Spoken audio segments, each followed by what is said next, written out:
Le cliquetis des pinces coupantes résonna dans le silence nocturne avec une finalité assourdissante. Le gros câble téléphonique qui alimentait la cabane isolée du Montana tomba sans vie sur le sol de la forêt. Quelques secondes plus tard, le disjoncteur principal du poteau électrique fut déclenché et la seule lumière qui brillait à la fenêtre du deuxième étage, scintillant seule au milieu de la nature sauvage infinie, s'éteignit instantanément. Marcus Razor Kellerman acquiesça avec une satisfaction sinistre. Les renseignements étaient aussi purs que la neige des montagnes. Une grande maison appartenant à des biologistes renommés morts dans un accident d'avion l'année dernière. Le vieux grand-père était parti à Denver pour se faire soigner une semaine auparavant. À l'intérieur, selon leur informateur, se trouvait un coffre-fort contenant l'argent de l'assurance et les objets de sa famille. Un travail parfait, silencieux, rapide, rentable. Mais Marcus et ses partenaires ne se doutaient pas que deux paires d'yeux les observaient déjà dans l'obscurité.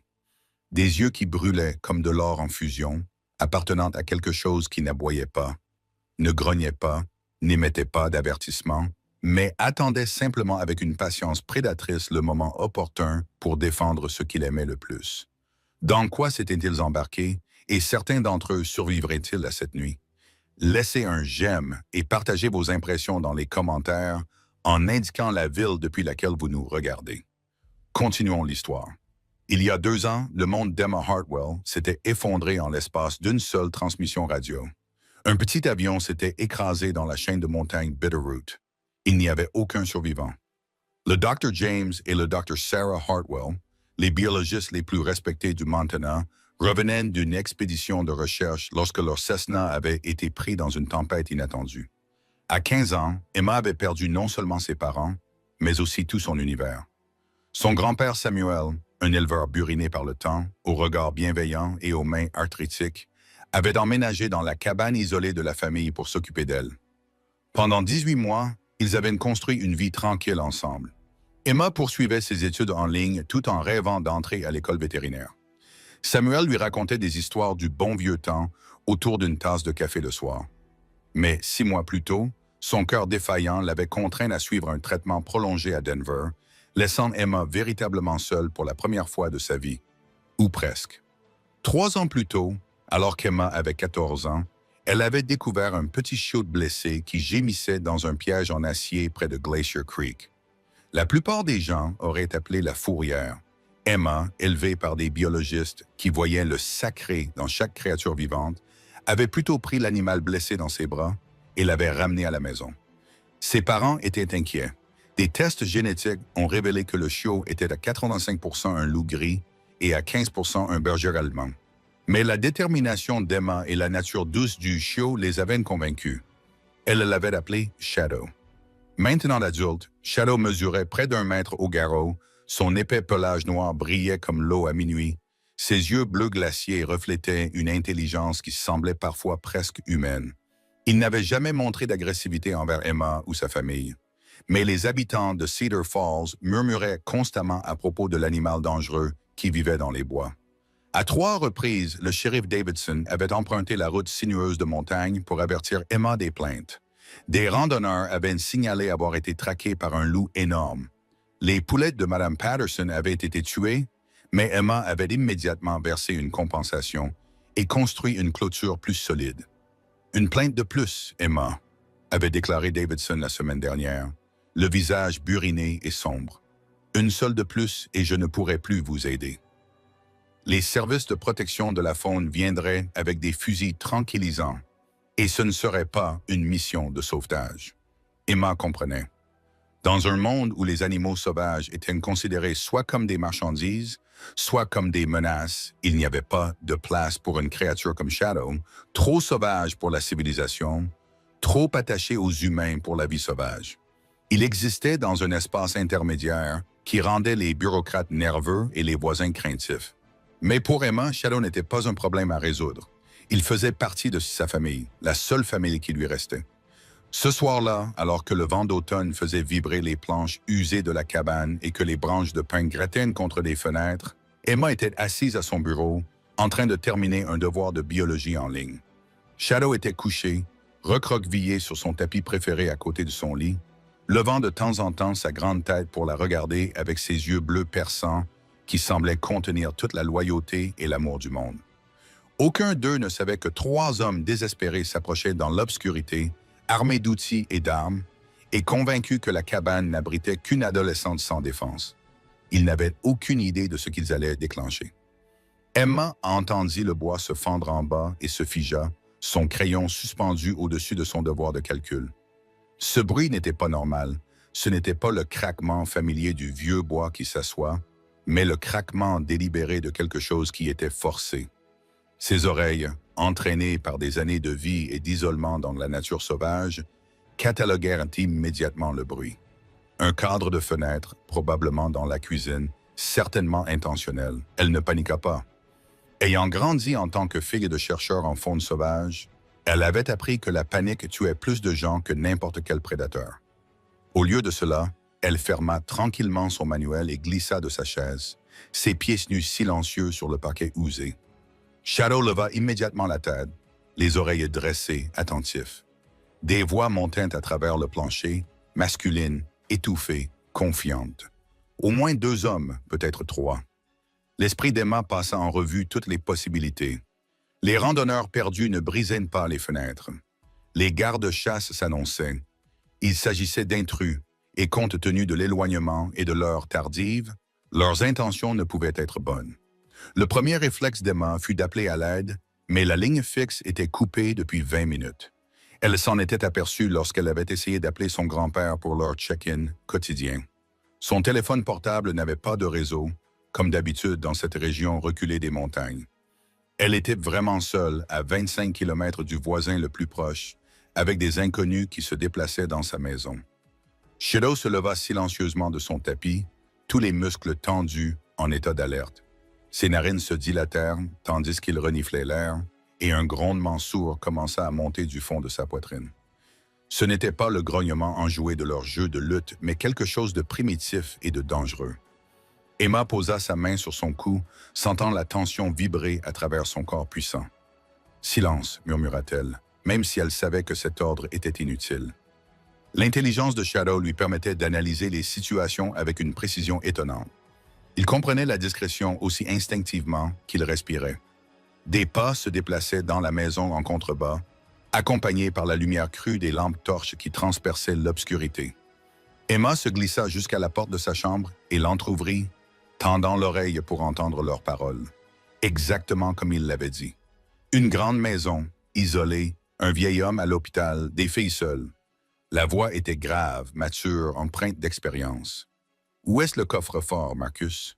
Une voix plus jeune, impatiente et rude. « On le trouvera. Ces chercheurs ont toujours de l'argent caché quelque part. Les indemnités d'assurance, les subventions. Restez calme et faites ça correctement. » Emma sentit son sang se glacer. Il savait pour elle, savait que son grand-père était décédé, savait que ses parents avaient été chercheurs. Ce n'était pas une effraction fortuite. Quelqu'un leur avait donné des informations, avait planifié cette invasion de son sanctuaire. Les pas se déplaçaient maintenant dans le salon.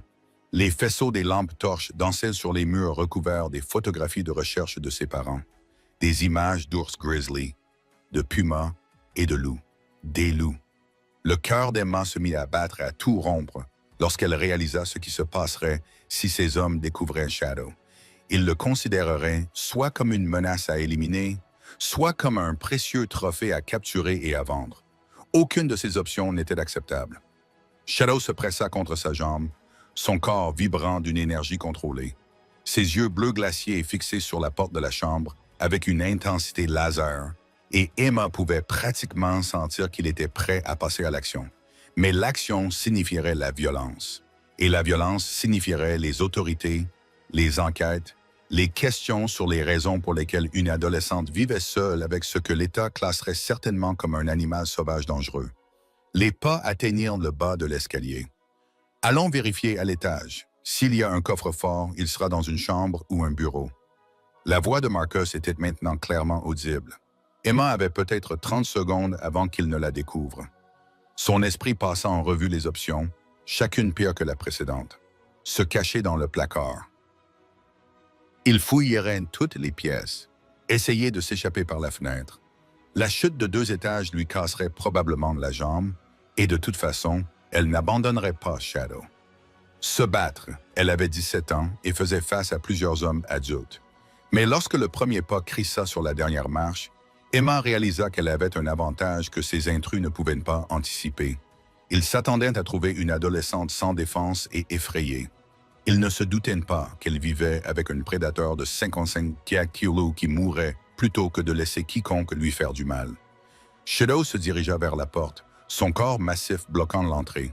Son poil se hérissa, créant une silhouette dramatique qui traduisait une puissance à peine contenue. Dans la faible lumière qui filtrait à travers ses rideaux, il ressemblait moins à un animal de compagnie qu'à ce qu'il était vraiment, une créature descendante des loups qui régnait sur ces montagnes depuis des millénaires. Emma prit une inspiration tremblante et prit sa décision. Elle descendrait et affronterait ces hommes, essaierait de les convaincre de partir pacifiquement. Elle protégerait le secret de Shadow aussi longtemps que possible, mais s'il la menaçait, s'il la forçait à agir, elle découvrirait exactement jusqu'où s'étendait son lien avec Shadow. Les pas continuaient à monter vers sa chambre, accompagnés de chuchotements rauques et du cliquetis métallique de ce qui ressemblait de façon inquiétante à des armes que l'on préparait. La porte de la chambre s'ouvrit sans cérémonie, révélant 2 silhouettes dans l'obscurité du couloir. Le premier était grand et mince, peut-être la quarantaine, avec des cheveux grisonnants et les mouvements contrôlés de quelqu'un habitué à la violence. Le second était plus jeune, plus trapu, avec une énergie nerveuse qui se dégageait de ses épaules voûtées. Tous 2 portaient des lampes torches qui balayèrent immédiatement la chambre d'Emma, et tous 2 se figèrent lorsque leurs faisceaux illuminèrent quelque chose qu'ils n'avaient pas prévu. Shadow se tenait parfaitement immobile à côté du lit d'Emma, son corps massif captant la lumière comme un monument sombre. Pendant un instant, personne ne bougea. Les lampes torches des hommes tremblèrent légèrement lorsqu'ils aperçurent la créature devant eux. Beaucoup trop grande pour être un chien, trop calme pour être sauvage, trop présente pour être ignorée.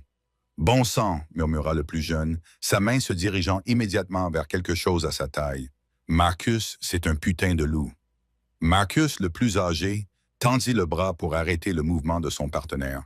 Il ne quittait pas Shadow des yeux, étudiant l'animal avec l'attention minutieuse de quelqu'un qui comprend les prédateurs. « Du calme, Jake. Personne ne bouge tant que nous n'avons pas compris à quoi nous avons affaire. » Emma s'avança dans la lumière, le menton levé malgré son cœur qui battait à tout rompre. Ses parents lui avaient appris que la confiance, même feinte, pouvait déterminer la survie dans des situations dangereuses. « Tu es dans ma maison, » dit-elle d'une voix plus assurée qu'elle ne l'était en réalité. « Tu dois partir maintenant. » Le rire de Jake n'avait rien d'amusant. « Oh, nous partirons, ma chérie, juste après que tu nous auras montré où maman et papa gardaient leur argent. Mais d'abord, tu vas mettre ce monstre en laisse. »« Ce n'est pas un monstre !» l'interrompit Emma en se rapprochant légèrement de Shadow. Les oreilles du chien-loup remuèrent à sa voix, mais il resta immobile, chaque muscle tendu d'une énergie potentielle. Et il n'a pas besoin de laisse. Il reste avec moi parce qu'il le choisit. Marcus observa cette scène, l'adolescente et l'énorme animal qui lui obéissait sans ordre visible, et son expression passa de la surprise au calcul. « Vous avez une dynamique intéressante tous les deux, » dit-il lentement. « Très intéressante. »« Jake, range ton arme. Je pense que notre jeune amie va se montrer très coopérative. »« Tu parles, » rétorqua Emma. Mais même en disant cela, elle comprit la terrible logique de leur position. Ils détenaient sa sécurité en otage. Elle contrôlait le comportement de Shadow. C'était un équilibre de destruction mutuelle qui pouvait basculer dans la violence à tout moment. Shadow semblait sentir la tension monter. Un grondement sourd commença à monter du fond de sa poitrine. Ce n'était pas tout à fait un grognement, mais un son qui trahissait une puissance à peine contenue. Ses yeux bleus glaciers se fixèrent sur Marcus avec une intensité qui fit reculer involontairement le vieil homme. « Voici comment ça va se passer, » dit Marcus en retrouvant son sang-froid. « Tu vas nous faire visiter cette maillon pièce par pièce jusqu'à ce que nous trouvions ce que nous cherchons. Votre compagnon restera calme et silencieux, car s'il ne le fait pas, s'il ose nous agresser, Jake lui mettra 3 balles dans le corps avant que vous ayez le temps de cligner des yeux. » La menace frappa Emma comme un coup physique. Elle savait que Jake était sérieux. Elle pouvait voir l'agressivité alimentée par la peur dans ses yeux, la façon dont sa main planait près de son arme. Mais elle savait aussi quelque chose que ces hommes ne pouvaient pas comprendre. Shadow ne la protégeait pas seulement. Elle le protégeait lui aussi. Il n'y a pas de coffre-fort. Elle mentit avec aisance. Mes parents étaient des chercheurs, pas des hommes d'affaires. Nous n'avons pas le genre d'argent que vous recherchez. Le visage de Jake se couvrit de rougeur. Nos informations indiquaient le contraire. Une importante indemnité d'assurance, des subventions de recherche, l'argent de la famille. Ne jouez pas avec nous, petite. L'esprit d'Emma tournait à toute vitesse. Quelqu'un avait fourni à ces hommes des informations détaillées sur sa famille, sa situation et même l'absence de son grand-père. Ce n'était pas le fruit du hasard. C'était planifié, ciblé, personnel. Mais qui pouvait vouloir lui faire suffisamment de mal pour envoyer des criminels armés chez elle? Très bien, dit-elle, feignant une coopération réticente. Je vais vous faire visiter, mais Shadow vient avec moi. Si j'essaie de le laisser derrière moi, il enfoncera cette porte en 3 secondes. Marcus acquiesça lentement. D'accord, mais comprenez bien que si l'un de vous fait un faux pas, cela se terminera mal pour vous deux. Ils commencèrent une visite tendue de la maison. Emma ouvrait la marche, hyper consciente de chaque planche qui craquait et de chaque ombre qui bougeait. Derrière elle marchait Marcus, sa lampe torche créant un halo de lumière crue qui rendait tout ce qui se trouvait au-delà plus sombre et plus menaçant. Jake fermait la marche, sa respiration nerveuse audible dans le silence, et à côté d'Emma, suivant son rythme avec une grâce fluide, une ombre feutrée. Il se déplaçait comme une obscurité liquide, son attention passant constamment des hommes derrière eux aux voies de fuite potentielles devant eux. Emma pouvait sentir l'énergie qui bouillonnait en lui, la patience du prédateur qui pouvait exploser en action en quelques millisecondes. Ils fouillèrent d'abord le salon, Marcus demandant à Jake de vérifier derrière les cadres et à l'intérieur des armoires, tandis qu'Emma se tenait au centre de la pièce, l'ombre collée à sa jambe. Cet espace familier semblait violé par leur présence. Les documents de recherche et les photos de famille soigneusement rangés par ses parents semblaient soudain vulnérables et précieux sous les manipulations brutales de ces étrangers. « Il n'y a rien ici », marmonna Jake en donnant un coup de pied dans une pile de revues sur la faune sauvage avec une force inutile. « Continuez à chercher », ordonna Marcus. Mais Emma pouvait voir le doute s'insinuer dans son expression. La maison, bien que confortable, ne montrait aucun signe de la richesse promise par leur informateur. Tout était de bonne facture, mais pratique. C'était la maison de personnes qui valorisaient le savoir plutôt que le luxe. Ils passèrent ensuite à la chambre de ses parents, puis au bureau de son grand-père. Emma les regardait fouiller dans des décennies de recherche, de lettres personnelles et de souvenirs de famille avec une colère grandissante. Ce n'étaient pas seulement des cambrioleurs. Ils profanaient l'héritage de sa famille, traitant le travail de toute une vie de ses parents comme des cachettes potentielles pour un trésor imaginaire. Pendant tout ce temps, Shadow restait parfaitement maître de lui. Mais Emma sentait sa tension monter. Sa loyauté envers elle était absolue, mais son instinct lui criait des avertissements sur la menace que représentaient ces hommes. Elle savait que cet équilibre ne tiendrait pas longtemps.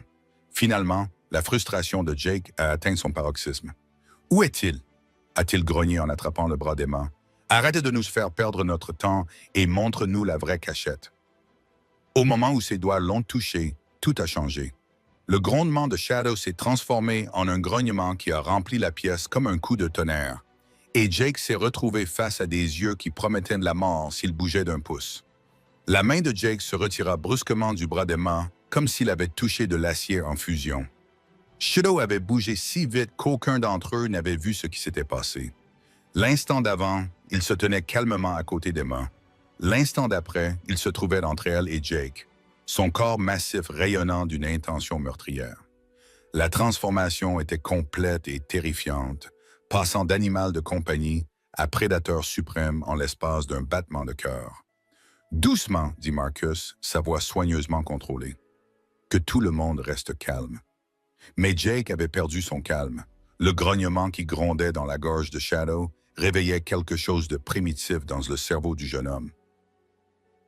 Un souvenir ancestral de l'époque où les humains étaient des proies et où des créatures comme celle-ci régnaient sur les ténèbres.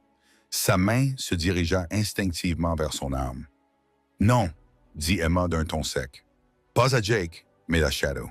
Les oreilles du chien-loup bougèrent de sa voix, mais ses yeux ne quittèrent pas la menace. Il n'en vaut pas la peine. Les mots restaient en suspendus dans l'air comme un défi.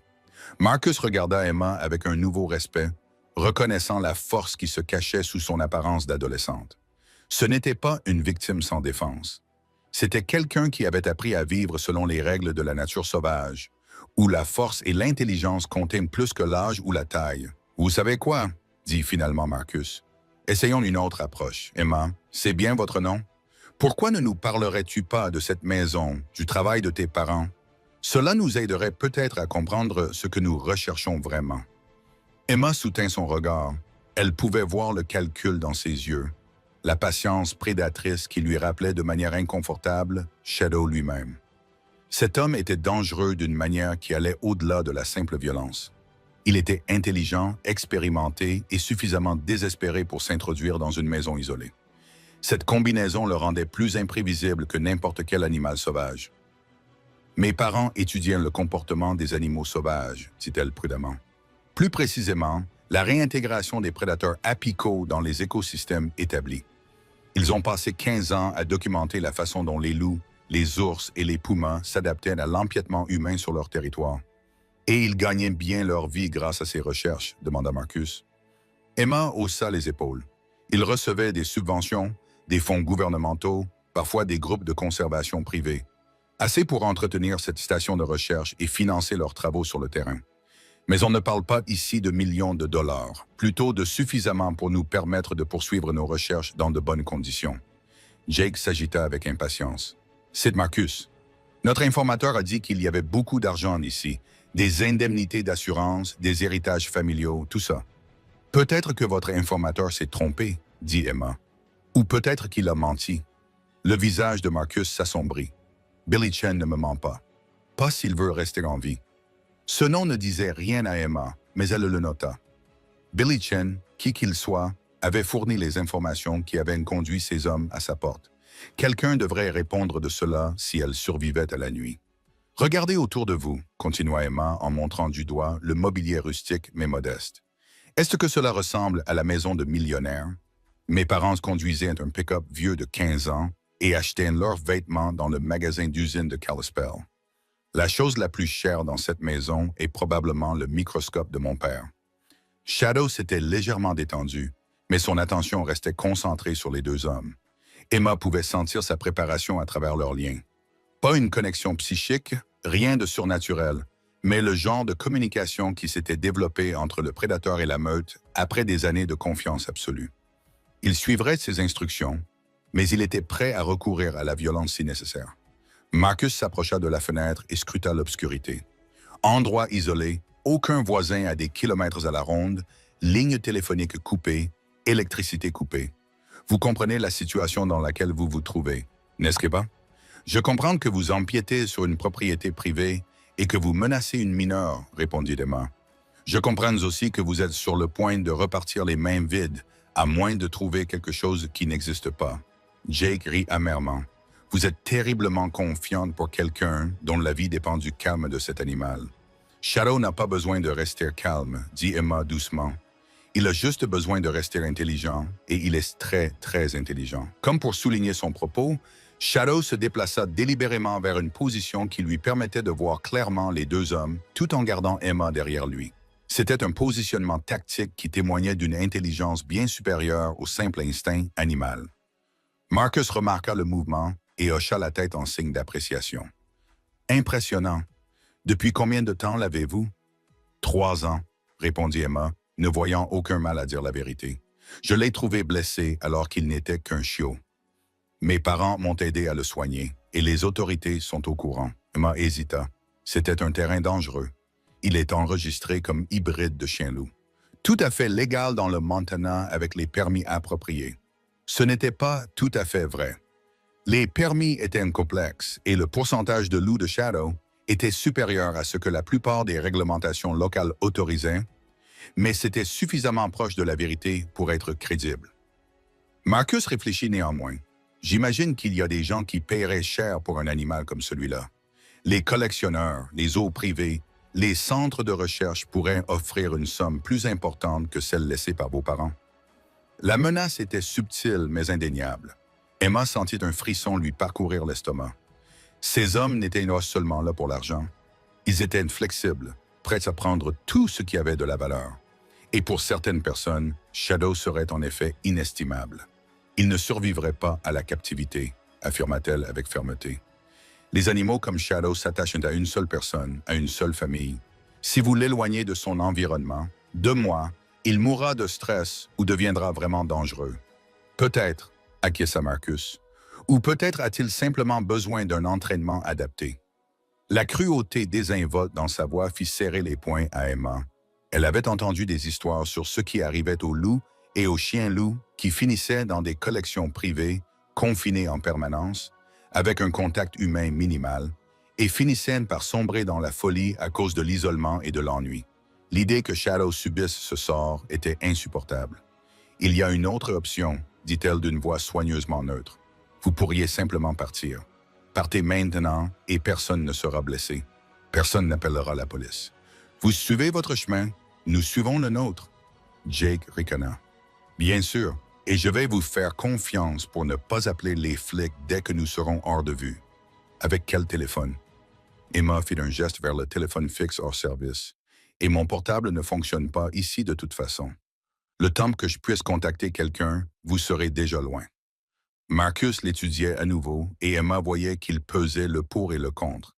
Elle appuya sur son avantage. « Écoutez, vous êtes venu ici en espérant gagner facilement de l'argent auprès d'une famille riche.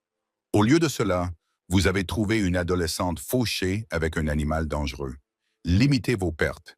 Il y a plein d'autres cibles qui ne riposteront pas. » « Elle a raison, dit Jake, même s'il semblait réticent à l'admettre. Ça devient plus compliqué que ça n'en vaut la peine. Mais Marcus secoua la tête. On ne peut pas partir les mains vides.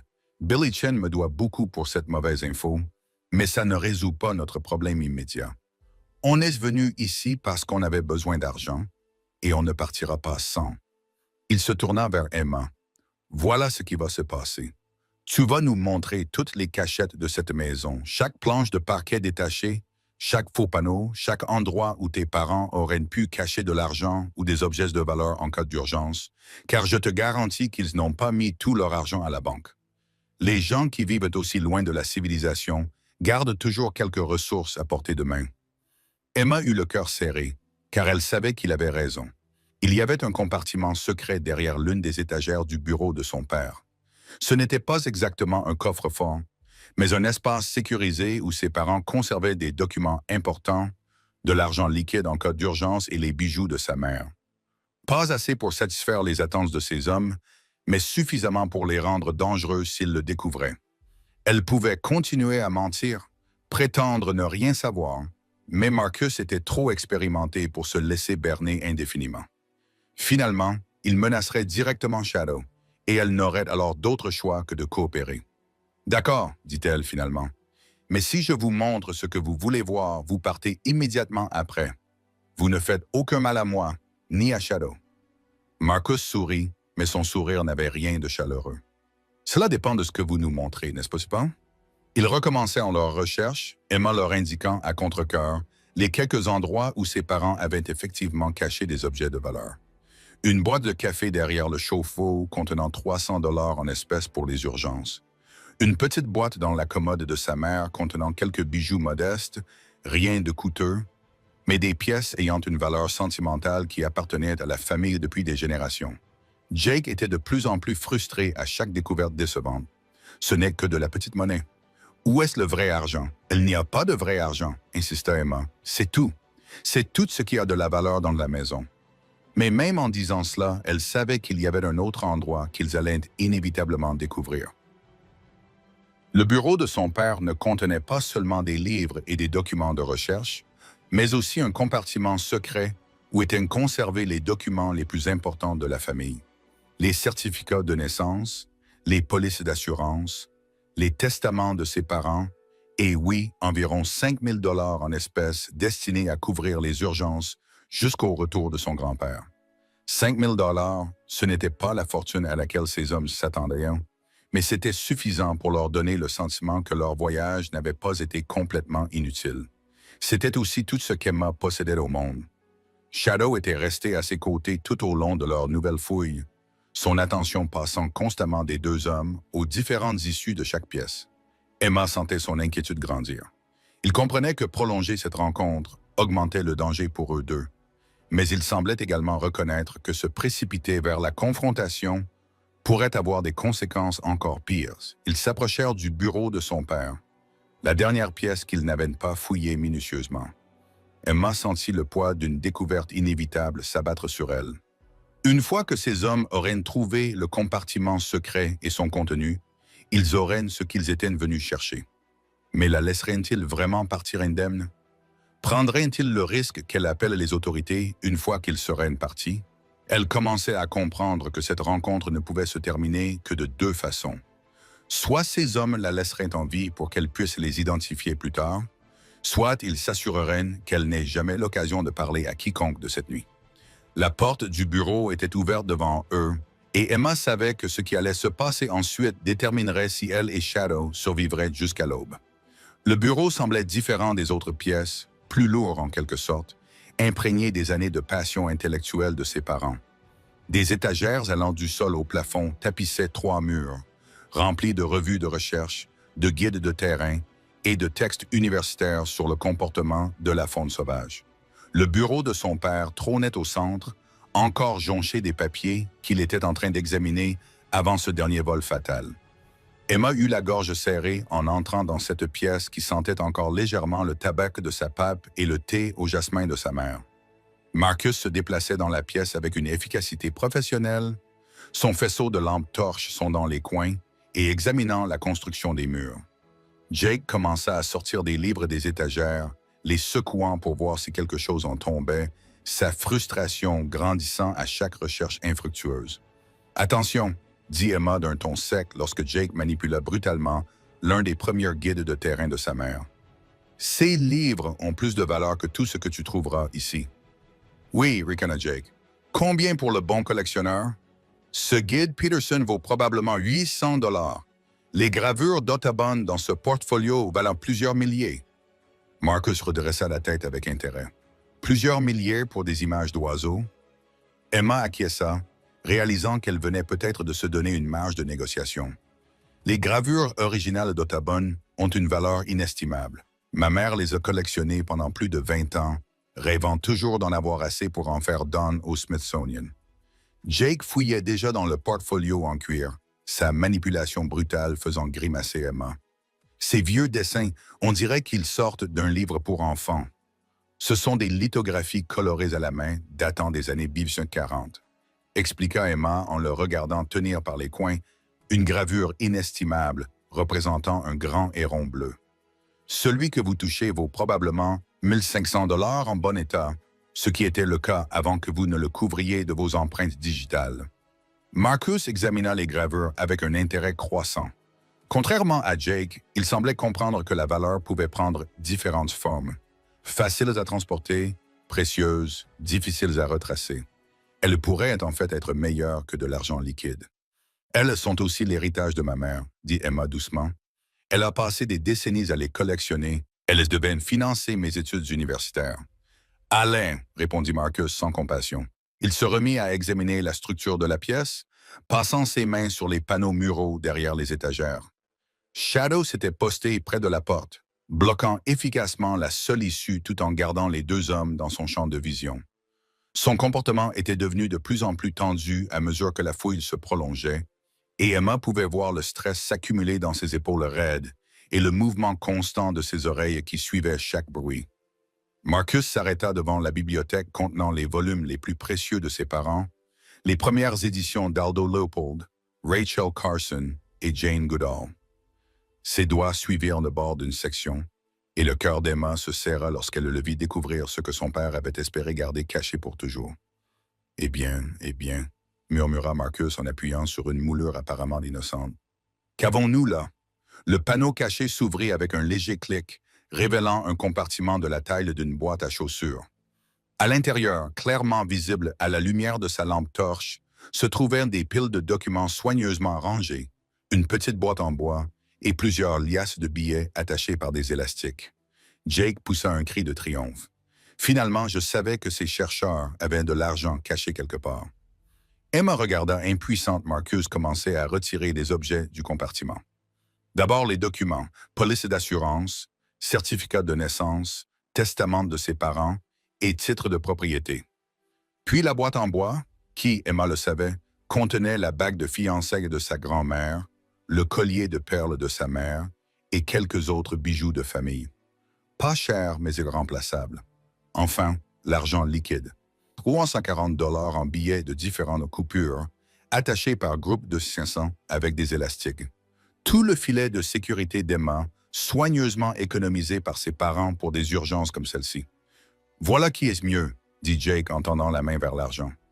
Marcus lui attrapa le poignet. « Pas encore. Voyons voir ce que notre jeune ami cache d'autre. » Il se tourna vers Emma, l'air froidement satisfait. « Tu m'as menti. Tu as dit qu'il n'y avait pas d'argent. »« J'ai dit qu'il n'y avait pas de fortune, » corrigea Emma. « Cela fait 5 000 $. Ce n'est pas vraiment les millions que ton informateur t'avait promis. »« 5 000 $, c'est mieux que rien, » répondit Marcus. « Mais je me demande sur quoi d'autre tu n'as pas été tout à fait honnête. » Il commença à examiner les documents, le faisceau de sa lampe torche balayant les entêtes officielles et le jargon juridique. Emma observa son expression changer au fur et à mesure qu'il lisait. La satisfaction fait place à la confusion. « Police d'assurance vie », marmonna-t-il. « Payable également. » Il leva les yeux vers Emma. « Où est le versement aux bénéficiaires? Cette police vaut 200 000 $. Emma sentit son estomac se nouer. Elle avait espéré qu'il ne comprendrait pas les documents, mais Marcus était clairement plus intelligent qu'elle ne l'avait cru. « L'argent de l'assurance a été placé dans un fonds fiduciaire, » expliqua-t-elle à contre-cœur. « Je ne peux y accéder qu'à partir de mes 21 ans et uniquement à des fins spécifiques. Frais de scolarité, frais médicaux, entretien de la propriété, qui contrôle le fonds fiduciaire, mon grand-père, et après lui, l'avocat de la famille à Missoula. » Marcus mit les papiers de côté et ouvrit la boîte à bijoux en bois. Le contenu était modeste, mais manifestement bien entretenu.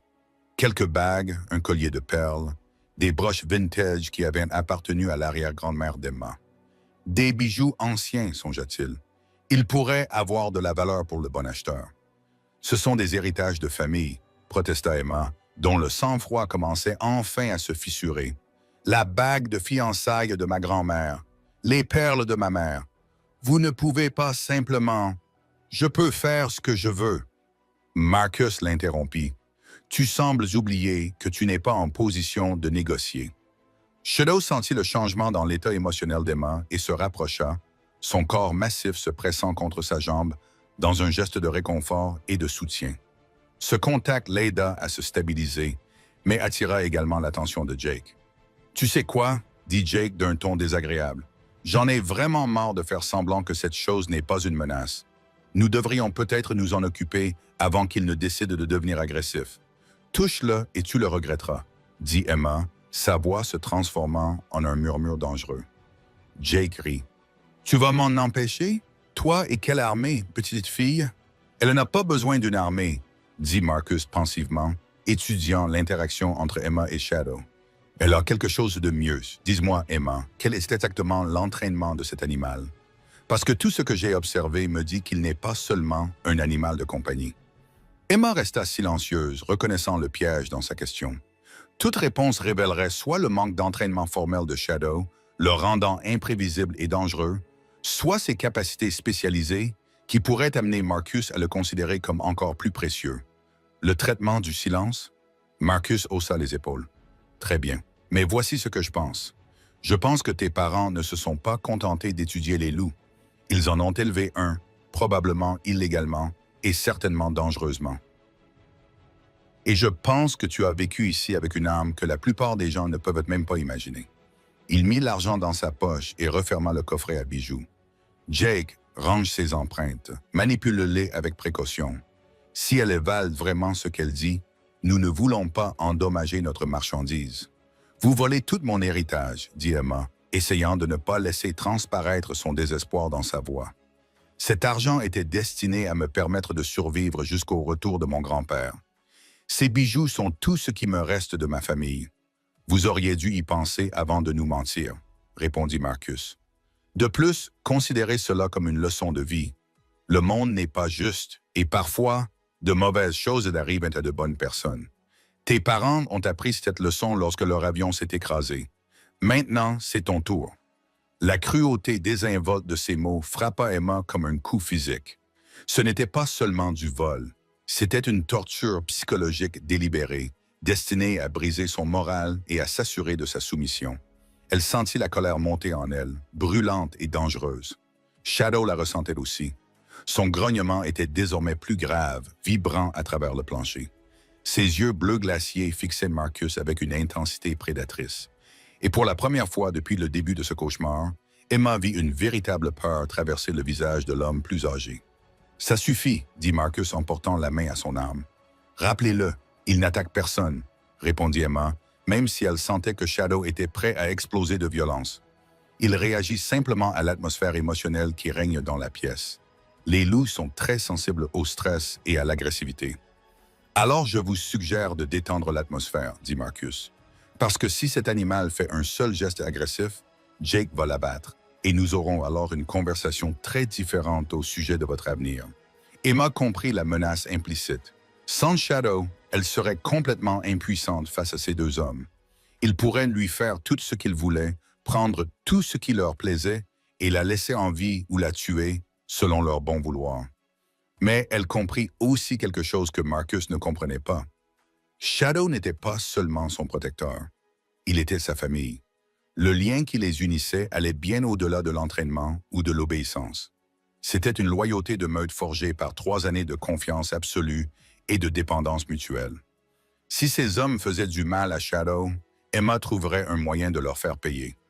Elle avait peut-être 17 ans et était physiquement surpassée, mais elle avait appris les techniques de survie auprès des meilleurs professeurs au monde. La nature sauvage elle-même et les prédateurs suprêmes qui la régnaient. La confrontation était tendue comme un fil. 4 êtres engagés dans une danse de domination et de soumission, prédateurs et proies. Dehors, le vent du Montana hurlait à travers les pins, apportant avec lui la promesse d'une tempête qui rendrait toute fuite encore plus difficile. Et au loin, à peine audible malgré le vent, on entendait le bruit d'un moteur de véhicule qui peinait à gravir la route de montagne. Le bruit du moteur qui s'approchait rompit le silence tendu comme une lame. Les 4 occupants du bureau se figèrent, tournant de la tête vers les fenêtres alors que les phares balayaient les pins à l'extérieur. Le cœur d'Emma bondit d'un espoir désespéré. Quelqu'un arrivait.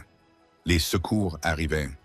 Mais la réaction de Marcus anéantit cet espoir avant même qu'il ne puisse se concrétiser. Son visage s'assombrit d'une intention meurtrière alors qu'il saisissait le bras d'Emma, la tirant vers lui tout en appuyant son arme contre sa tempe. « Qui est-ce » siffla-t-il à son oreille. « Qui sait que tu es ici toute seule ?»« Je ne sais pas, » haleta Emma, le métal froid du canon de l'arme lui donnant de la chair de poule. « Peut-être que mon grand-père est rentré plus tôt de l'hôpital. Peut-être que c'est le shérif Davidson qui vient vérifier que tout va bien. » Grogna Jake en se dirigeant vers la fenêtre et en jetant un œil à travers les rideaux. « Tu as appelé quelqu'un. Tu les as prévenus d'une manière ou d'une autre. Avec quel téléphone ?»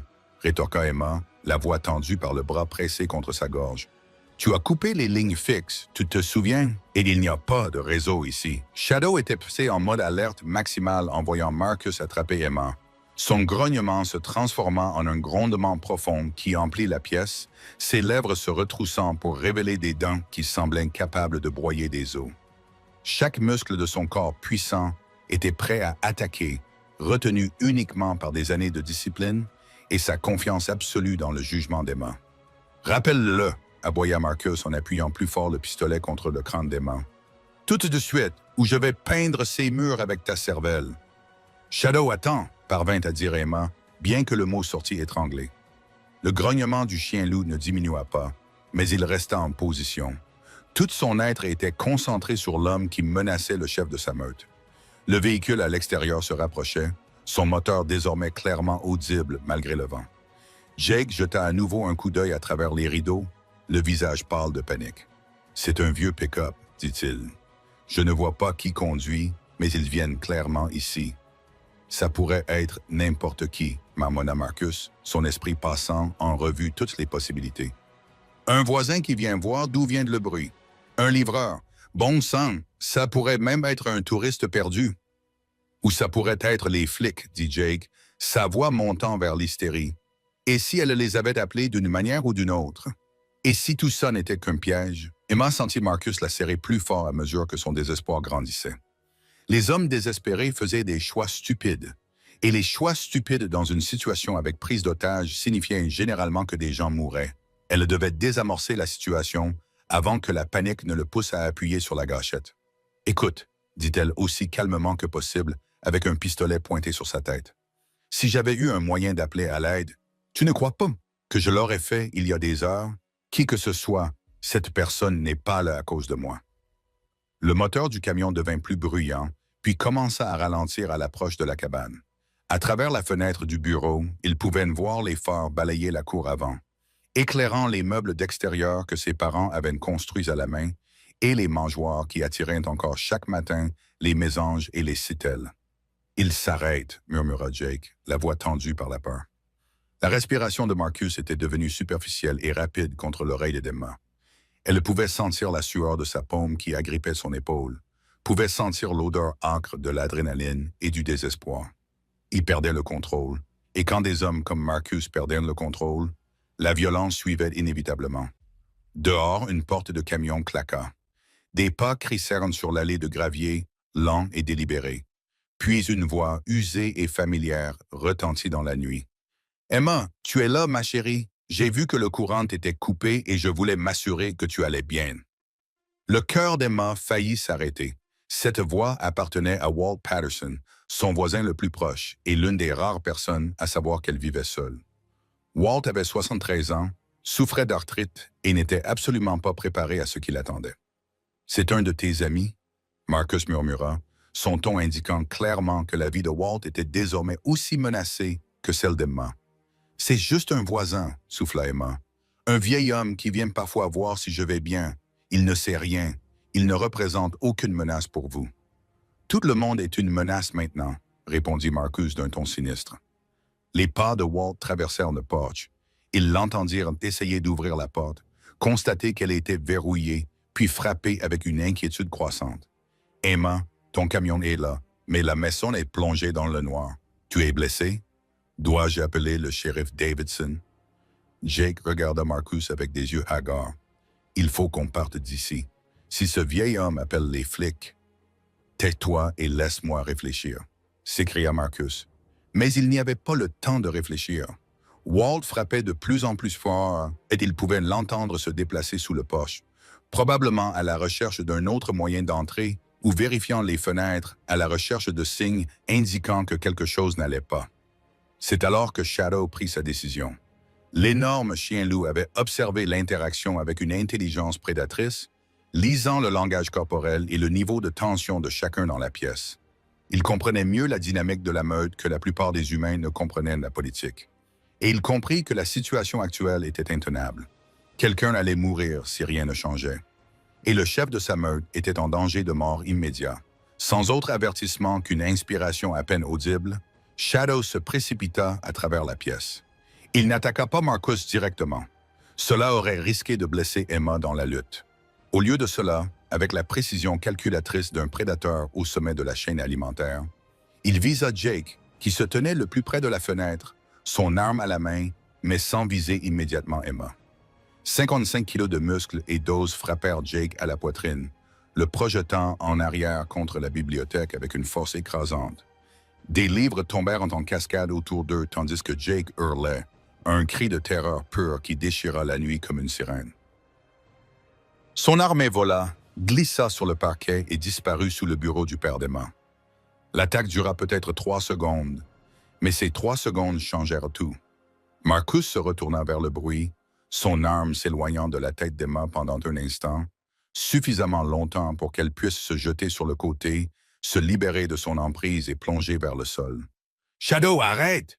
cria-t-elle alors même qu'elle roulait loin des mains tendues de Marcus. Le chien-loup lâcha Jake immédiatement, répondant à son ordre avec la discipline qui lui avait été inculquée depuis son plus jeune âge. Mais le mal était fait. Jake gisait recroquevillé contre les livres tombés, le bras gauche tordu dans un angle anormal, le sang coulant des profondes entailles que les griffes de Shadow lui avaient infligées à la poitrine et à l'épaule. Marcus brandit son arme entre Emma et Shadow, le visage déformé par la rage et le désespoir. Petite, tu as dressé ce monstre pour qu'il attaque sur commande. Non, allaita Emma depuis l'endroit où elle gisait sur le sol. Il me protégeait. Tu avais un pistolet pointé sur ma tête. Dehors, la voix de Walt était passée de l'inquiétude à l'alarme. Emma, j'ai entendu des cris. Je vais appeler le shérif tout de suite. Le bruit de Walt fouillant dans son téléphone portable était audible à travers les minces parois de la cabane, et Emma savait que Marcus pouvait l'entendre aussi. Le visage de l'homme plus âgé était devenu complètement blanc, ses yeux passant rapidement de Jake qui saignait, à Shadow qui grognait, et aux fenêtres où la silhouette de Walt était visible sur le porche. « Tout est foutu », gémit Jake depuis le sol. Son T-shirt était imprégné de sang et son bras cassé pendait mollement à ses côtés. « Il faut partir, Marcus. Il faut partir tout de suite. » Mais Marcus n'écoutait pas. Quelque chose s'était brisé en lui lorsque Shadow avait attaqué. Le dernier fil de rationalité ou de maîtrise de soi. Emma pouvait le voir dans ses yeux.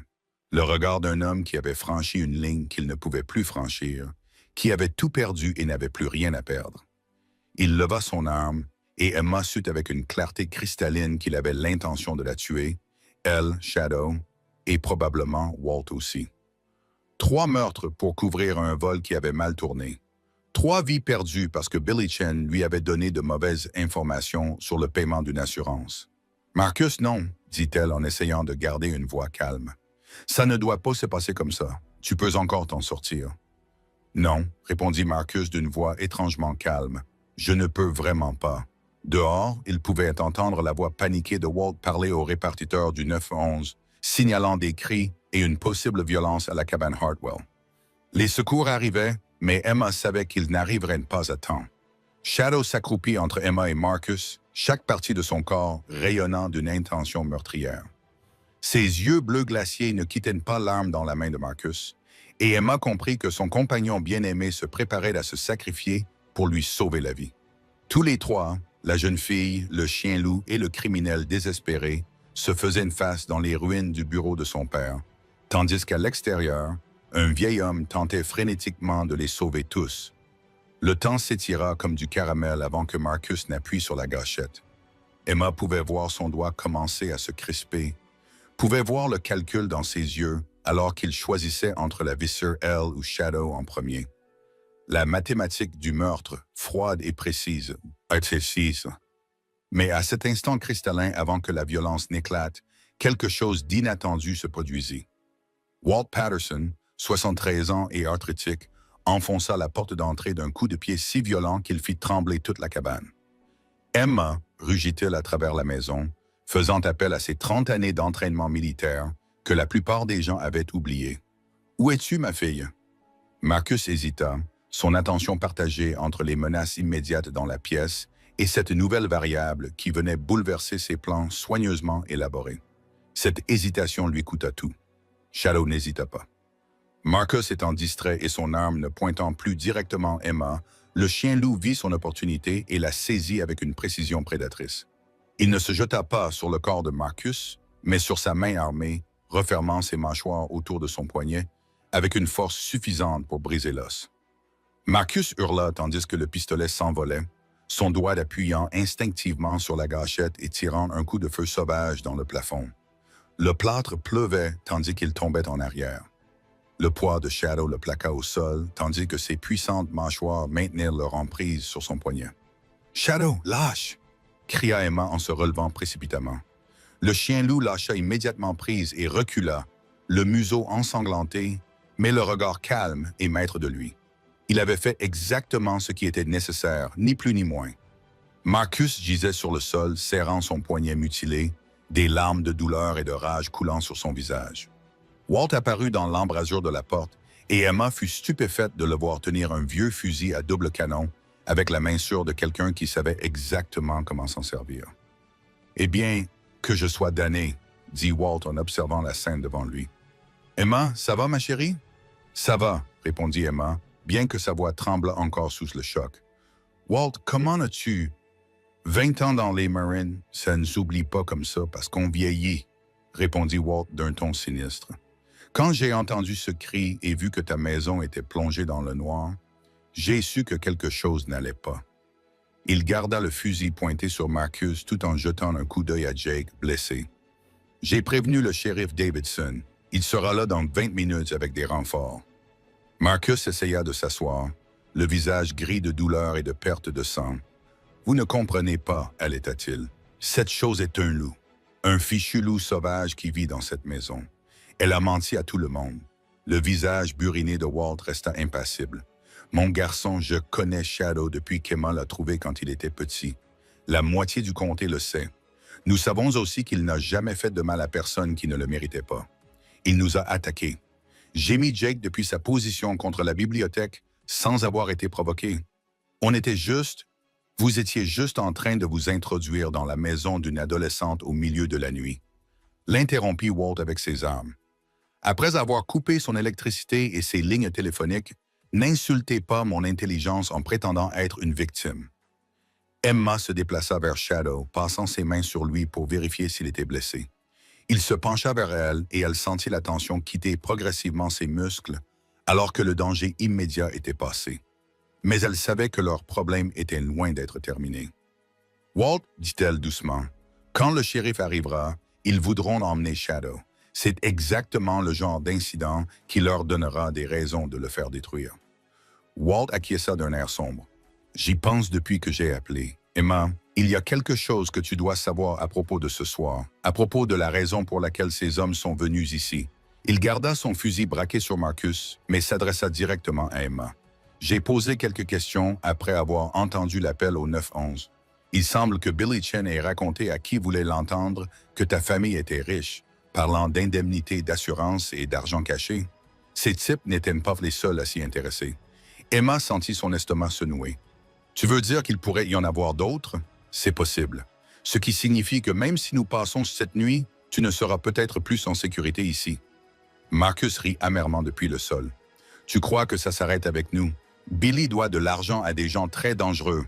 Ils continueront à venir jusqu'à ce qu'ils trouvent ce qu'ils cherchent ou jusqu'à ce qu'ils soient convaincus qu'il n'y a rien à trouver ici. Alors nous ferons en sorte qu'ils en soient convaincus, » dit Walt fermement.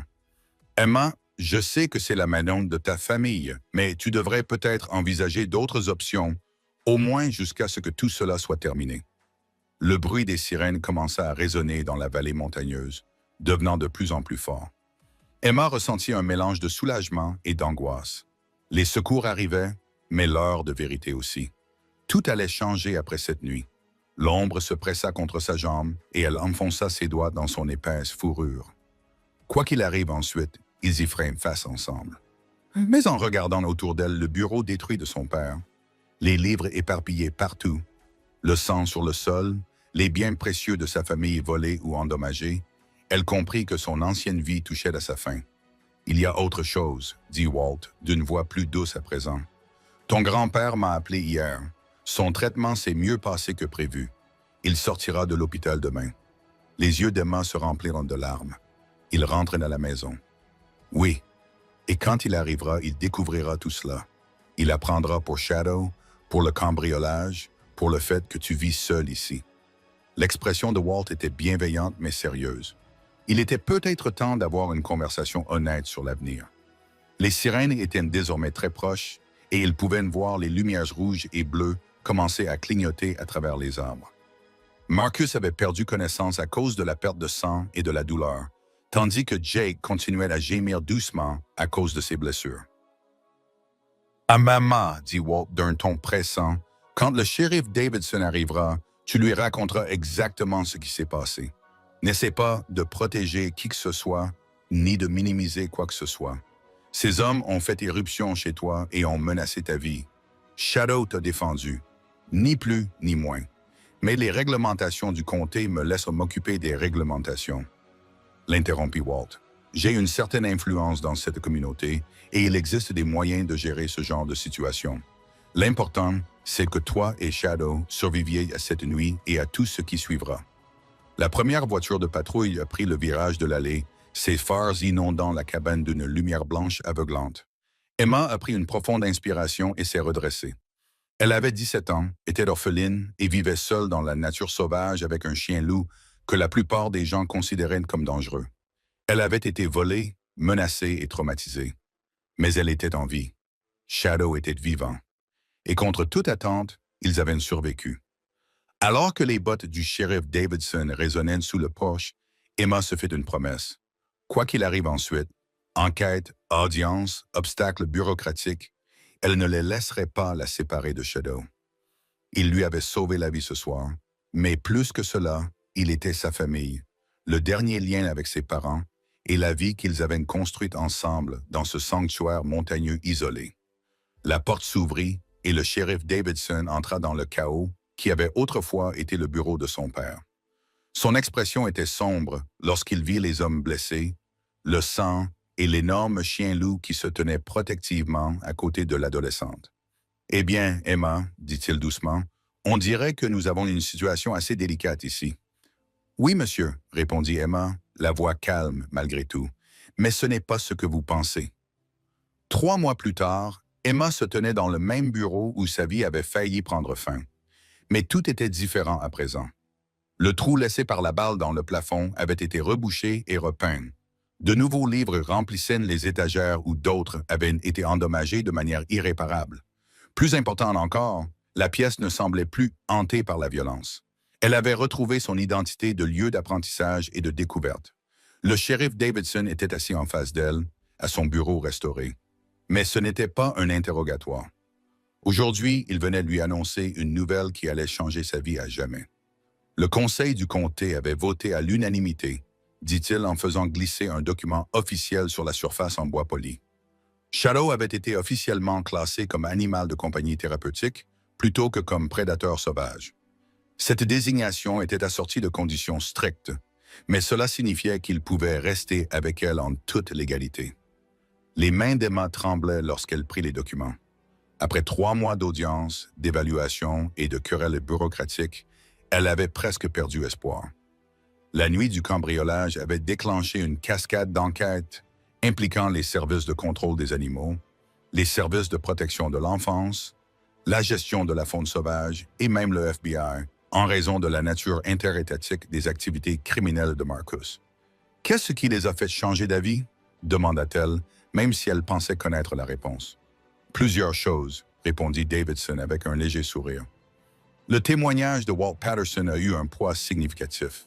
Il en a été de même pour les déclarations de moralité du Dr Martinez de l'école vétérinaire et du professeur Williams de l'université. Mais honnêtement, c'est le rapport d'évaluation psychologique qui a été déterminant. Emma acquiesça, se souvenant des semaines épuisantes d'évaluation qui avaient suivi l'attaque. Elle et Shadow avaient tous deux été soumis à une évaluation approfondie par des comportementalistes animaux, des psychologues et des spécialistes des traumatismes. Le processus avait été épuisant, mais apparemment efficace.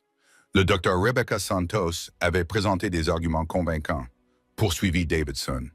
Son rapport documentait l'intelligence émotionnelle exceptionnelle de Shadow, son absence de tendance agressive envers les humains non menaçants et, surtout, les bienfaits thérapeutiques qu'il vous apportait en tant que survivante d'un traumatisme. La commission ne pouvait ignorer un témoignage professionnel comme celui-là. À travers la fenêtre, Emma pouvait voir Shadow dans l'enclos récemment agrandi que son grand-père avait construit à son retour de l'hôpital. L'espace était 4 fois plus grand que l'enclos d'origine, avec des obstacles naturels, un petit ruisseau et suffisamment d'espace pour qu'un chien-loup puisse courir et jouer. Shadow n'était pas emprisonné là-bas. La porte restait ouverte la plupart du temps, mais elle offrait un espace sécurisé lorsque des visiteurs ou des fonctionnaires avaient besoin d'être rassurés sur la sécurité publique. Il y a plus, ajouta Davidson, son ton devenant plus sérieux. Marcus Kellerman a plaidé coupable à toutes les accusations la semaine dernière. Vol à main armée, effraction, agression avec une arme mortelle, menace criminelle. Il risque entre 15 et 20 ans de prison fédérale. Emma ressentit un mélange complexe d'émotions à cette nouvelle. Elle ne pouvait nier une certaine satisfaction de voir justice rendue, mais elle en avait également appris suffisamment sur le passé de Marcus pour éprouver une certaine sympathie pour cet homme brisé qui l'avait terrorisé cette nuit-là. « Et son syndrome de stress post-traumatique ?» demanda-t-elle. « Est-ce qu'il suit un traitement ?» L'expression de Davidson s'adoucit en signe d'approbation. « Vous posez les bonnes questions, Emma. » « Oui. Une partie de son accord de plaidoyer comprend un traitement psychologique obligatoire. Son avocat a présenté des arguments convaincants selon lesquels le traumatisme de guerre non traité avait contribué à son comportement criminel. Cela n'excuse pas ce qu'il a fait, mais cela pourrait l'empêcher de faire du mal à quelqu'un d'autre à l'avenir. La porte d'entrée s'ouvrit et Emma entendit les pas familiers de son grand-père dans le couloir. Samuel Hartwell se déplaçait plus lentement depuis son opération cardiaque, mais son esprit était toujours aussi vif. Il apparut dans l'embrasure de la porte, portant un plateau avec 3 tasses de café et son sourire doux caractéristique. « Shérif, ravi de vous voir, » dit Samuel en posant le plateau. « J'espère que vous apportez de bonnes nouvelles à Emma. »« Les meilleures, » confirma Davidson en levant sa tasse dans un toast simulé. « Shadow peut rester et Emma peut poursuivre son travail remarquable. » Au cours des 3 derniers mois, pendant que les avocats et les bureaucrates débattaient du sort de Shadow, Emma avait canalisé son énergie dans quelque chose de constructif. Elle avait travaillé avec le Dr Santos dans plusieurs écoles vétérinaires. Elle avait mis au point un programme utilisant Shadow comme animal de thérapie pour d'autres survivants de traumatisme. Les enfants qui avaient été attaqués par des chiens trouvaient du réconfort dans la présence douce de Shadow. Les vétérans souffrant de stress post-traumatique étaient touchés par son énergie calme et protectrice. Même certains agents des forces de l'ordre confrontés à un stress lié à leur travail avaient bénéficié de l'interaction avec ce remarquable chien-loup. En parlant de travail, dit Samuel en s'installant dans son fauteuil préféré, parle au shérif de la bourse d'études. Emma sentit ses joues s'échauffer de gêne et de fierté. Ce n'est pas encore officiel. Ne sois pas modeste, la réprimanda Samuel. Shérif Emma a été accepté au programme vétérinaire de l'Université d'État du Colorado avec une bourse d'études complète. Ils ont été impressionnés non seulement par ses notes, mais aussi par son expérience concrète du comportement animal et de la réponse au traumatisme. Le visage de Davidson s'illumina de joie sincère. « Emma, c'est incroyable. Tes parents seraient si fiers. » La mention de ses parents provoqua chez Emma une douleur familière dans la poitrine, mais ce n'était plus la douleur aiguë d'un chagrin récent. Le temps et la guérison l'avaient transformé en quelque chose de plus supportable, un souvenir doux amer d'amour et de perte, qui ferait toujours partie de son histoire. « Il y a une autre bonne nouvelle, » dit Samuel en prenant un autre document officiel. « La compagnie d'assurance a finalement réglé le litige. Il semble que notre avocat ait été plus persévérant que leur équipe juridique. » Emma haussa un sourcil, surprise. La bataille avec l'assurance durait depuis la mort de ses parents, la compagnie affirmant initialement que la décision de son père de voler dans des conditions météorologiques marginales annulait leur police. Cela avait été une source de stress constant et d'incertitude financière. « Combien ?» demanda-t-elle avec hésitation. « Assez pour payer tes études vétérinaires sans la bourse, même si tu gardes la bourse de toute façon, » répondit Samuel avec satisfaction. « Assez pour entretenir correctement cette propriété en tant que station de recherche sur la faune sauvage, et assez pour créer la fondation James et Sarah Hartwell pour la conservation de la faune sauvage. » Emma sentit les larmes lui monter aux yeux, une fondation au nom de ses parents. C'était plus qu'elle n'avait jamais osé espérer. « Mais voici la partie intéressante, » poursuivit Samuel. « La fondation a déjà reçu son premier don important d'une source inattendue. »« Marcus Kellerman, » dit Davidson doucement. Avant son jugement, il a liquidé ses actifs restants et a demandé à son avocat d'organiser le don. Il voulait faire quelque chose de positif avec l'argent qu'il avait volé à d'autres victimes au fil des ans. Emma resta assise, stupéfaite et silencieuse.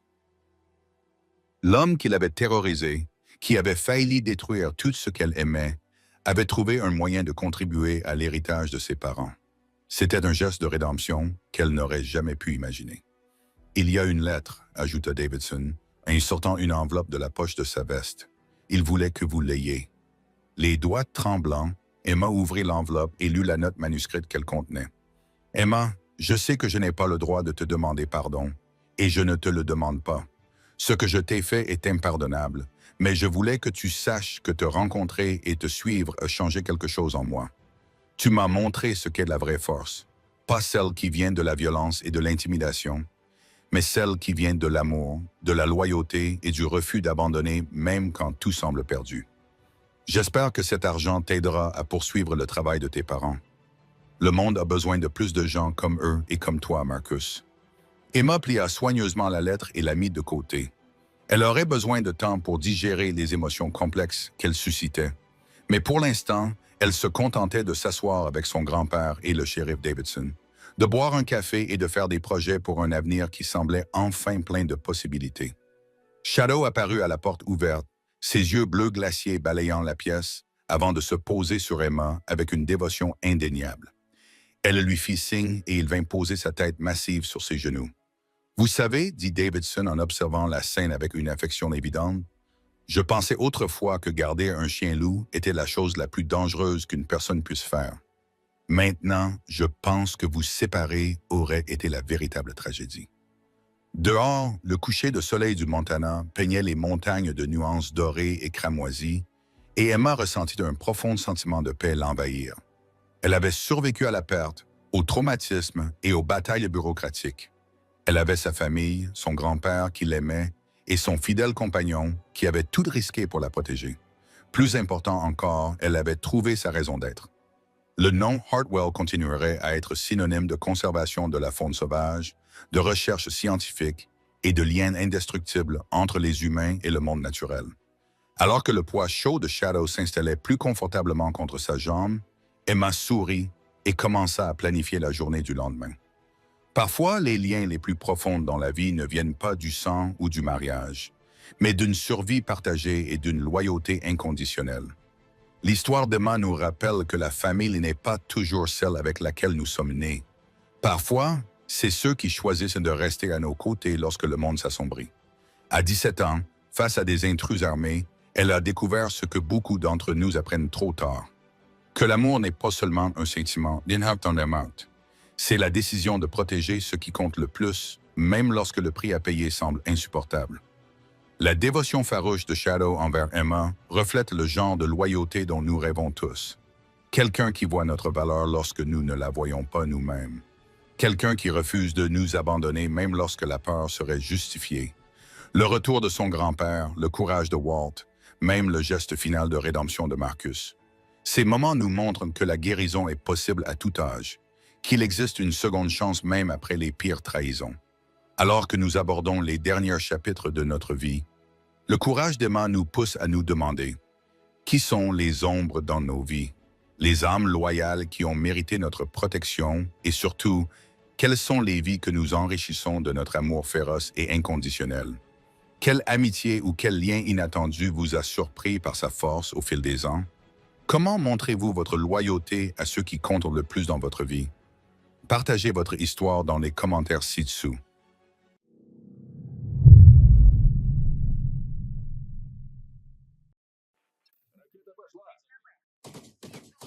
Yeah, 1 minute. Ah, moi, je suis.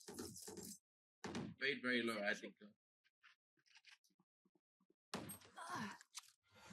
Bottom mid too. Fade chamber. Down V. Ищу цели. One more round. Oh, that's so. Tu mets. Двое подавлен. Ракета пошла. Граната What активна. did you say, Willie? Why am I swinging, man?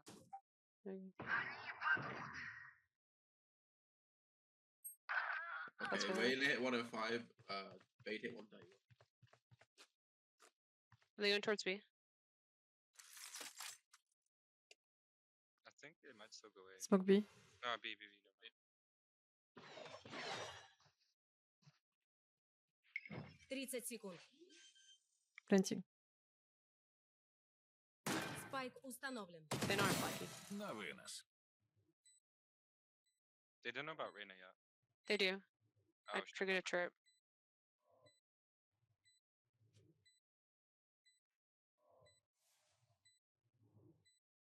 Остался один игрок.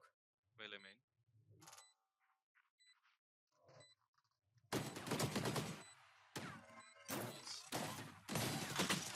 Oh, nice. Oh, dommage. Coucou. Mon rock est écrit. J'ai habité dans le nord avant. Bah là, je suis dans le nord-est. Genre, je suis dans les Vosges, là. Là, je suis dans les Vosges. Bon, bah, je vais des rocks, hein. Je vais des rocks, là, c'est pas grave. Hein. Je suis à 0 c'est pas de des rocks. Je fais des rocks, y'a pas de soucis. You can double the mid now, but Y'a pas de soucis, y'a pas de soucis. I was actually thinking of buying a Bucky now. Okay. I'm not hitting my shots. Very good. Oh, I can bait. I like to, when I'm on Clove, I like to do a smoke that comes out and then sit in the corner here. They never clear it. Yeah. Just a few.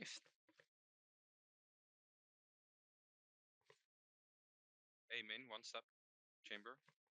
Comment tu vas? Joueur de culasse.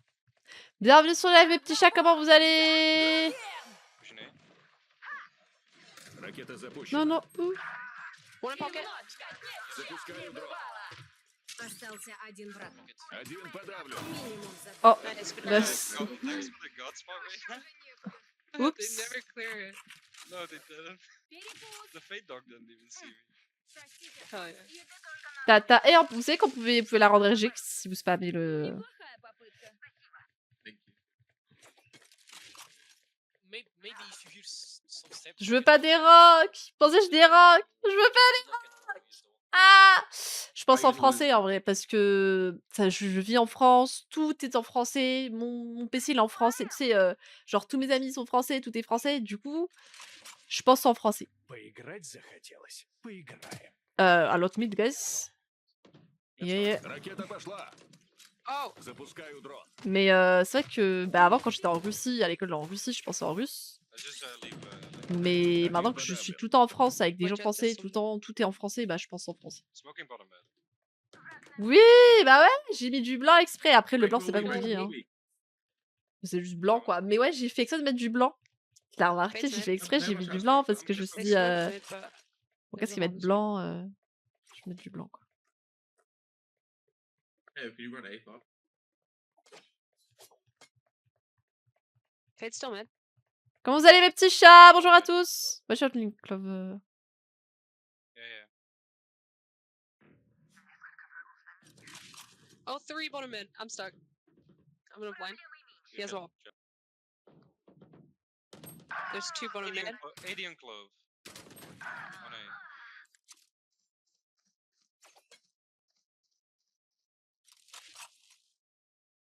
He's holding me with up right here. 30 секунд. See anything, but could be there. Отдохни. Ракета запущена. Oh, operator. One here, one here. One elbow, one side. 10 секунд. Спайк установлен. Gonna smoke Остался speed. один Fine. враг. Остался один игрок. Остался один враг. Nice. Nice. Good job. Nice. Ouais, ça a sorti. Bah ouais, avant quand je vivais en Russie, vous préférez le casque en vrai, avouez-le, vous préférez le casque en blanc que le casque noir. Parce que je trouve que ça ressort un peu plus, parce que le casque noir, il était la couleur de mes cheveux, quoi. Je sais pas, enfin, brun foncé, quoi. Et là, je trouve que ça ressort un peu plus, je me sens un peu plus... Merci Spinax pour ton follow, je me sens un peu plus rare, tiens, rare, en mode rare, en fait. Rare. C'est un peu plus joli, je trouve. Mais après, le son, il est vraiment particulier. Hein. Je sais pas si c'est parce qu'on m'a donné la version PlayStation ou je sais pas quoi, mais le son est vraiment particulier. J'ai toujours mon ult, toujours pas ult. What do you mean? Следующий. A lie. People on A, people on A. Play retake, I have ult and shit and... There. Ah, you're well done. Ищу цели. Pushing. Спайк установлен. It's a clone, no? Один подавлен. Oh, Граната активна. Взрывай. Засчитано. Ракета пошла. Остался один игрок. nice. Ah, shot. je lui mets 60... Ah, 1 HP Waylay. Oh. Don't make some bad, sorry. Ah, fallait jouer... Bah... Comment on fait ça? Comment on réinstalle les drivers audio? Play retake, guys, I have ult. Comment on réinstalle les drivers audio? Parce que... Je sais pas si c'est ça. Comment on fait? Comment c'est où? C'est où les drivers audio? Comment je fais? Je suis trop nulle, moi, en PC. I'm just a girl! Moi, je suis pas là pour les PC. Moi, je suis là pour le make-up, pour les Don't zooms, expose yourself to me. pour la cuisine. Tu vois, je suis une fille. Moi, je connais pas les trucs de PC. Laisse-moi qui me met. Grab it all. Freaking goal. Ищу цель. One mid, Yoru. Fade B. He's running B main. Oh, one mid. One bottom mid.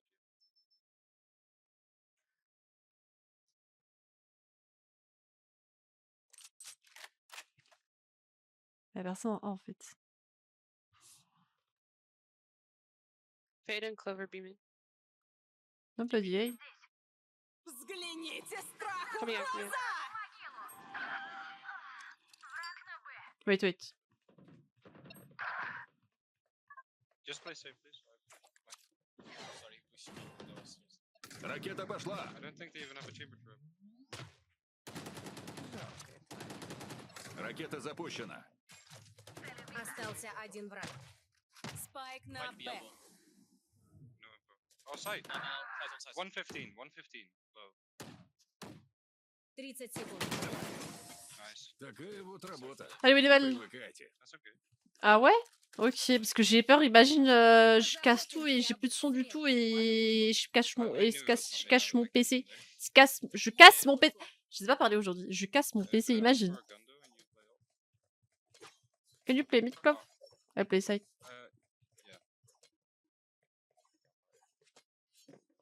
Bon, après le son ça va. C'est juste, il est un peu bizarre. Bref, trêve de blabla avec le son. Comment vous allez mes petits chats? Je sais pas pourquoi vous m'avez manqué. Huh? Very B. Ah, never mind. Vous m'avez manqué mes Please petits play chatons. Mid again. Can you put smoke? Where? Mid? Yeah, B. Запускаю дрон. Euro flash. Yours on A. TP. Or it could be fake. I don't know. Дрон One mid, подбит. yeah. I think it's fake B. Yeah, you can rotate. One main. Oh my god. Ракетный залп. Заряд активен. I don't have a smoke yet. Allez, Vult. Bottom one Playing HP. sides. Are they on A, Good. yeah? Elbow. Yeah, elbow. I think you should hold. They're in elbow already. You want all of them? Тому все и шло. Two main. One coming out. Остался 80 OL. Bravo. Остался один враг. Half HP. Спайк Ult, на he can А. ult too. Одного за другим! Nice. À quoi sert ces périphériques? De quoi? Du casque? Пусть попробует The hell is À quoi that? sert le casque? Coucou Ouais, Gidou, s'il te comment plaît. tu vas? Coucou! Comment vous allez? En plus, ils disaient trop que notre team a été trop nul et tout, en mode ah, votre team est trop nul, machin. Et on a intérêt à gagner. Comme ça, je dérange pas. Et en plus, on leur montre qu'on est pas nul.